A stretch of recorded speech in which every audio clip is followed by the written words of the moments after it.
So ಈ conventional coronary angiography ಅನ್ನೋದು gold standard test. So ಯಾವುದೇ ಪೇಷಂಟಿಗೆ ಬ್ಲಾಕ್ನ ಕನ್ಫರ್ಮ್ ಮಾಡೋದಕ್ಕಾಗಲಿ ಅಥವಾ ಬ್ಲಾಕ್ನ ಕ್ಲಿಯರ್ ಮಾಡೋದಕ್ಕಾಗಲಿ ಅಥವಾ ಬ್ಲಾಕ್ ಪರ್ಸೆಂಟೇಜ್ ನೋಡೋದಕ್ಕಾಗಲಿ ಕನ್ವೆನ್ಷನಲ್ ಆಂಜಿಯೋಗ್ರಫಿ ಮಾಡಿ ಅದ್ರ ಮೇಲೆ ನಾವು ಡಿಸಿಷನ್ ತಗೊಳ್ತೀವಿ. ನಮಸ್ಕಾರ, ನಾನು ಡಾಕ್ಟರ್ ವಿಠಲ್ ರಿ ಬಾಗಿ, ಕಾರ್ಡಿಯಾಲಜಿಸ್ಟ್.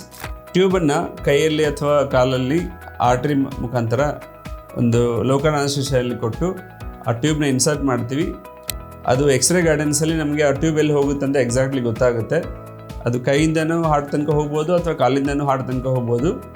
ಹೋಗಿ ಈ ಹಾರ್ಟ್ ಆರ್ಟರೀಸ್ ಏನಿದೆ ಅದ್ರ ಮೇಲೆ ಆ ಟ್ಯೂಬ್ನ ಎಕ್ಸಾಕ್ಟ್ಲಿ ಇಟ್ಬಿಟ್ಟು ಅದಕ್ಕೆ ಇಂಜೆಕ್ಷನ್ ಕೊಟ್ಟಾಗ ನಮಗೆ ಆರ್ಟರೀಸ್ ಕ್ಲಿಯರಾಗಿ ಕಾಣಿಸುತ್ತೆ. ಅದು ಎಕ್ಸ್ರೇಲಿ ಮಾಡ್ತಾ ಇರ್ತೀವಿ ನಾವು. ಆ ಟ್ಯೂಬ್ ಹೋಗೋದು ಕೂಡ ಎಕ್ಸ್ರೇಲಿ ಕಾಣಿಸುತ್ತೆ, ಅದು ಹೋಗಿ ಅದು ಆರ್ಟರಿ ಮೇಲೆ ಕೂತ್ಕೊಳ್ಳೋದು ಕೂಡ ಎಕ್ಸ್ರೇಲಿ ಕಾಣಿಸುತ್ತೆ, ಆ ಇಂಜೆಕ್ಷನ್ ಕೊಡೋದು ಕಾಣಿಸುತ್ತೆ.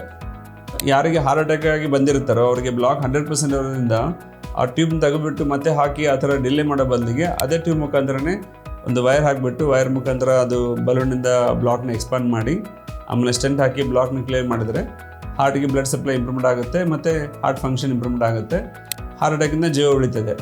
ಸೊ ಪ್ರೈಮರಿ ಆಂಜಿಯೋಪ್ಲಾಸ್ಟಿ ಅಂದರೆ ಹಾರ್ಟ್ ಅಟ್ಯಾಕ್ ಆದಾಗ ಎಮರ್ಜೆನ್ಸಿ ಆಂಜಿಯೋಪ್ಲಾಸ್ಟಿ ಮಾಡೋದೇ ಲೈಫ್ ಸೇವಿಂಗ್ ಟ್ರೀಟ್ಮೆಂಟು.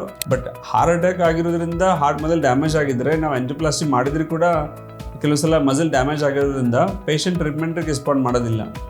ಸೊ ಅದಕ್ಕೆ ನಾವು ಆಂಜಿಯೋಪ್ಲಾಸ್ಟಿನ ಬೈಬಾರ್ದು. ಅವಾಗ ಅವ್ರು ತೀರೋಗಿ ಕಾರಣ ಏನು ಹಾರ್ಟ್ ಅಟ್ಯಾಕ್ ಆಗಿರೋದು, ಹಾರ್ಟ್ ಮಸಲ್ ಡ್ಯಾಮೇಜ್ ಆಗಿರೋದು, ಹಾರ್ಟ್ ವೀಕ್ ಆಗಿರೋದು ಅಥವಾ ಹಾರ್ಟ್ ಕಾರ್ಡಿಯಾಕ್ ಅರೆಸ್ಟ್ ಆಗಿರೋದು, ಅದರಿಂದ ಜೀವ ಹೋಗುತ್ತೆ ಹೊರತಾಗಿ ಆಂಜಿಯೋಪ್ಲಾಸ್ಟಿ ಪ್ರೊಸೀಜರ್ ಮಾಡೋದ್ರಿಂದ ಜೀವ ಹೋಗೋ ಚಾನ್ಸಸ್ ಭಾಳ ಕಡಿಮೆ.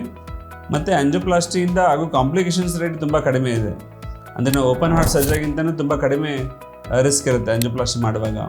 ಯಾಕೆಂದರೆ ಇಲ್ಲಿ ಲೋಕಲ್ ಅನಸ್ತೇಷಿಯಾ ಯೂಸ್ ಮಾಡ್ತೀವಿ, ವೆಂಟಿಲೇಟರ್ ಹಾಕೋದಾಗಲಿ ಅಥವಾ ಜನರಲ್ ಅನಸ್ತೇಷಿಯಾ ಕೊಡೋದಾಗಲಿ ಮಾಡೋದಿಲ್ಲ, ಮತ್ತು ಕಟ್ ಮಾಡೋದಾಗಲಿ ಸುಚರ್ ಹಾಕೋದಾಗಲಿ ಸ್ಕಾರಿಂಗು ಆ ಥರ ಏನಿರೋದಿಲ್ಲ. ಮತ್ತು ರಿಕವರಿ ಕೂಡ ಬೇಗ ಇರುತ್ತೆ. ಆಂಜಿಯೋಪ್ಲಾಸ್ಟಿ ಮಾಡಿದ್ಮೇಲೆ ಒಂದಿನ ಐಸಿಯು ಅಬ್ಸರ್ವೇಷನ್ ಇರ್ತಾರೆ, ಒಂದಿನ ವಾರ್ಡಲ್ಲಿ ಇರ್ತಾರೆ, ಮೂರನೇ ದಿನ ಮನೆಗೆ ಹೋಗ್ಬೋದು. ಸೊ ಆಂಜಿಯೋಪ್ಲಾಸ್ಟಿ ಬಗ್ಗೆ ಭಯ ಬೇಡ.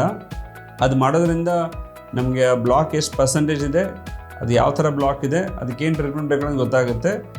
ಆ ಬ್ಲಾಕ್ ಇದ್ದಿದ್ದನ್ನು ನಾವು ಆಂಜಿಯೋಗ್ರಫಿಯಲ್ಲಿ ಕಂಡು ಹಿಡಿದು ಆಂಜಿಯೋಪ್ಲಾಸ್ಟಿ ಅಂದರೆ ಅದು ಬ್ಲಾಕ್ನ ಕ್ಲಿಯರ್ ಮಾಡೋ ಮೆಥಡು, ಅದನ್ನು ಕ್ಲಿಯರ್ ಮಾಡಿ ಕೊಡೋದ್ರಿಂದ ಅದರಿಂದ ಪದೇ ಹಾರ್ಟ್ ಅಟ್ಯಾಕ್ ಆಗೋ ರಿಸ್ಕ್ ಕಡಿಮೆ ಆಗುತ್ತೆ, ಹಾರ್ಟಿಗೆ ಬ್ಲಡ್ ಸಪ್ಲೈ ಇಂಪ್ರೂವ್ಮೆಂಟ್ ಆಗುತ್ತೆ, ಹಾರ್ಟ್ ಫಂಕ್ಷನ್ ಇಂಪ್ರೂವ್ಮೆಂಟ್ ಆಗುತ್ತೆ.